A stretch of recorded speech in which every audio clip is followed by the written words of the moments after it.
Today, we're going to be taking a look at the Star Wars Black Series Cad Bane bracca version from Star Wars The Bad Batch.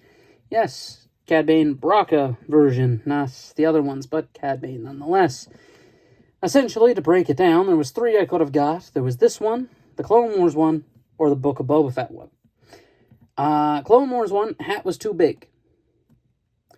Book of Boba Fett one, I honestly just didn't prefer the live-action design to the cartoon design, so I took the middle ground. I lose the wicked cool duster that he usually has, but what I do gain is his just sheer aura. He is one of my favorite Star Wars characters in general. I love Cad Bane, dude. He is so cool, except he died in auto-tune. Why did that happen? And he has some great lore with Boba Fett, so he's just awesome. I love Cad Bane, probably one of the more prolific bounty hunters, if not the most prolific bounty hunter during the Clone Wars.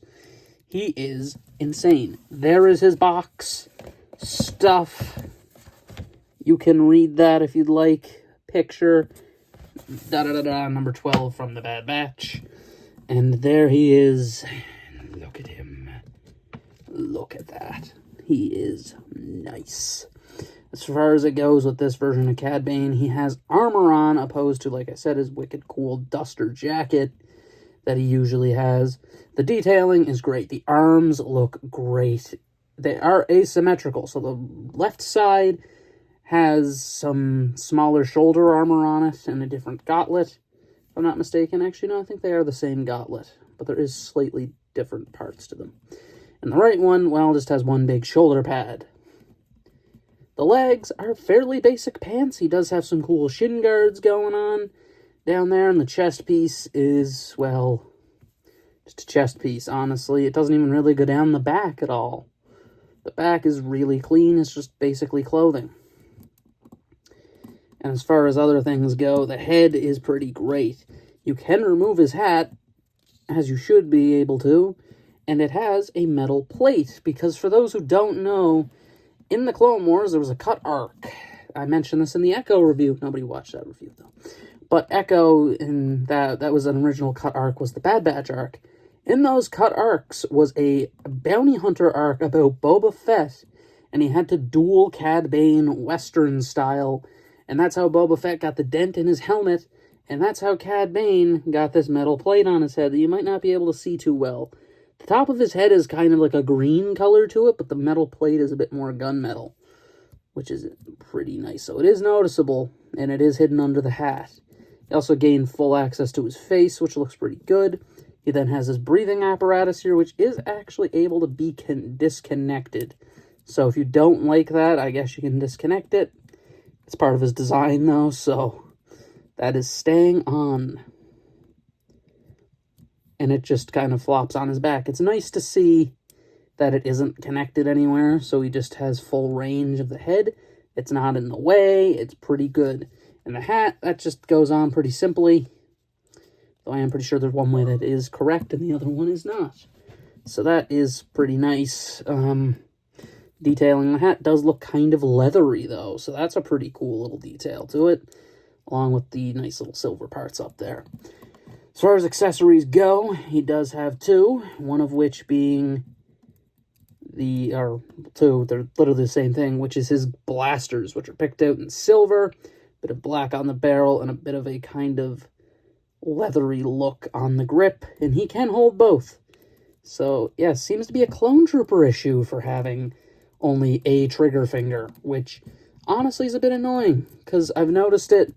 I got Bo-Katan in today as well, with Cad Bane and Plo Koon. That's the three I got in today. And Bo-Katan also has two trigger fingers. So, seems to just be a clone issue, really. Because, again, Rex is a dual wielder, but you couldn't dual wield with Rex, which was a little weird.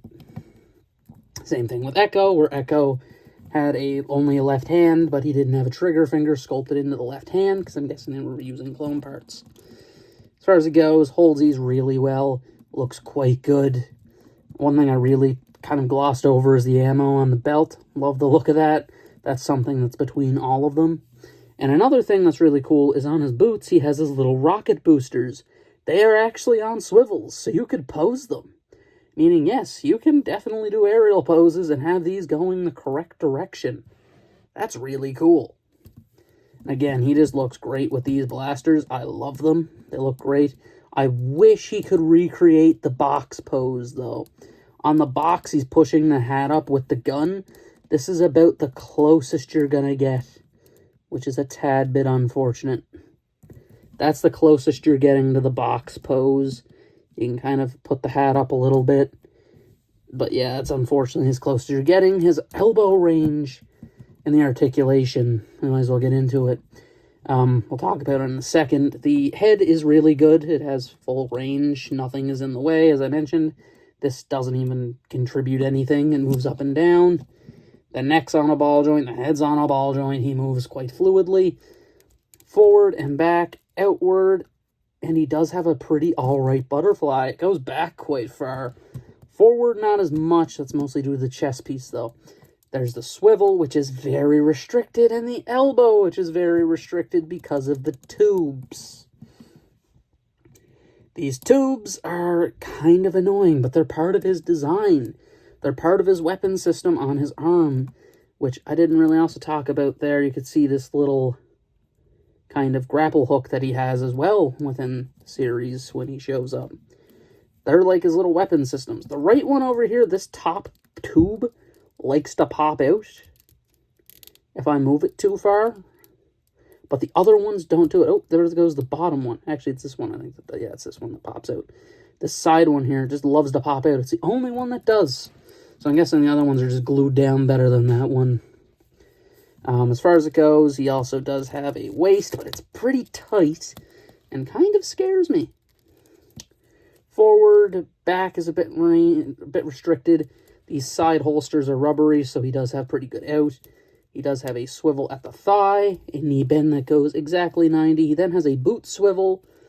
And then, as I mentioned, the little thrusters here are on a swivel as well. Forward and back tilt. Inward tilt is really good. And that is it for Cad Bane in his articulation. And that's essentially him. I love this figure. I really do.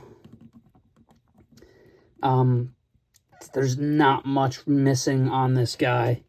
He is a perfect encapsulation, in my opinion, of Cad Bane. He just has the aura of Cad Bane. Like I said, I keep using the term aura. But he just is so cool to me. He's always been a cool character ever since his introduction. And I just love Cad Bane. And it's not even just that. He just has something to him. He is genuinely... I thought Rex was definitively my favorite, because I have the Black Series Rex. I thought he was definitively my favorite one. He's giving him a competition here. Honestly, I love this Cad Bane. I don't know what it is. Like, he just has everything he should. The details are great. The only thing he's lacking is that arm articulation, which is a bit annoying, but you can work around it a little bit. It's not like it completely restricts it or anything. You still have it. Just these tubes are a little worrisome, especially in a couple years when they'd most likely break over time. I mean, he's just great. I hate to give another 5 out of 5. I really do. I'm giving them out like candy. Out of the last 4, I didn't do anything for Review 200. Out of the last ones, the Orochimaru and Sasuke, I gave 5 out of 5. He's a 5 out of 5, man. I don't know. There's nothing I could say. I gotta review something bad soon, because holy hell. This thing is genuinely one of my favorites out of that entire Black Series lot I own. Is that gonna change? I don't know. Probably not. I think this guy's great. I think if you can get this guy, I'd 100% do it. Particularly this one. The other ones, like I said, I have my own issues with them. Don't like the live-action aesthetic of the Book of Boba Fett one. And the other one just has too big of a hat. This is the perfect size. This is a perfect hat for Cad Bane. Perfection right there. And honestly, he's just so good. But that's essentially it for this review. This has been my review of Star Wars Black Series Cad Bane bracca version from Star Wars The Bad Batch. This has been Elite signing out.